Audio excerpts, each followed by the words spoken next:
Greetings, I'm Dave Gilmore, and this is Design Intelligence. Leadership structures and frames itself into various configurations and expressions.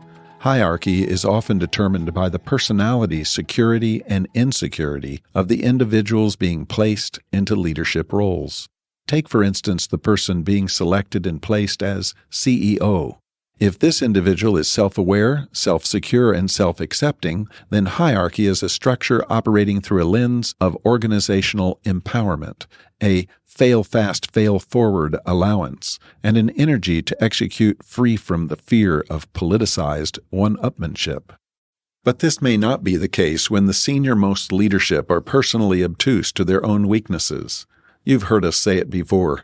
As leaders go, so goes the organization. When leadership frames hierarchy through an orientation of fearful control, worried assertions, and shadowed posturing, then the organization responds in kind.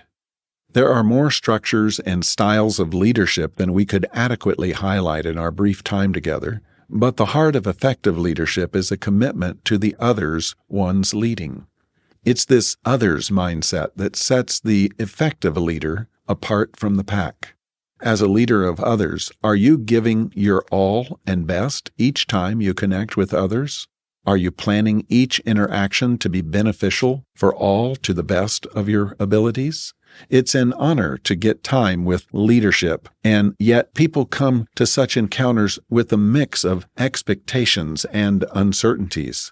Though you can't foresee these, you can come ready to perceive and receive.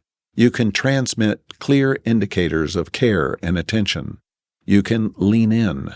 You can actively listen.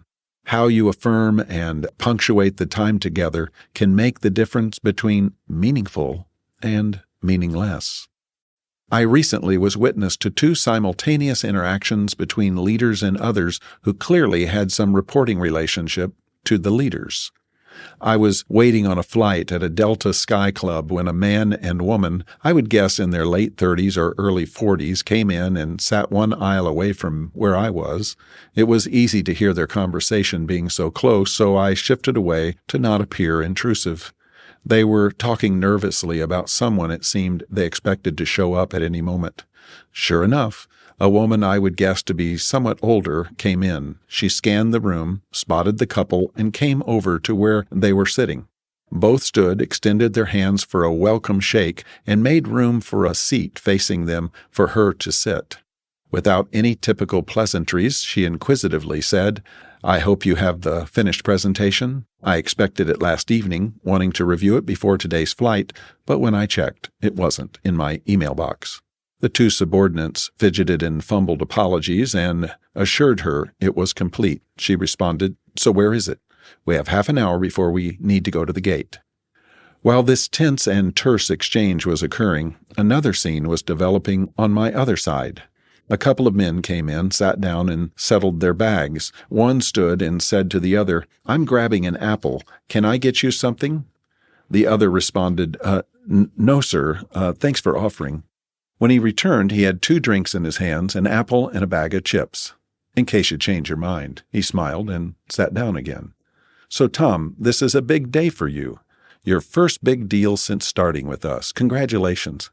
How do you think I can best support you when you're delivering the final numbers?" The man, Tom, responded, "Well, you just being here to come on this trip with me is really amazing. I told Emily that if I started stumbling that you would jump in, and she was relieved for me." They trailed off with some laughter as I turned to see what was happening with the other group.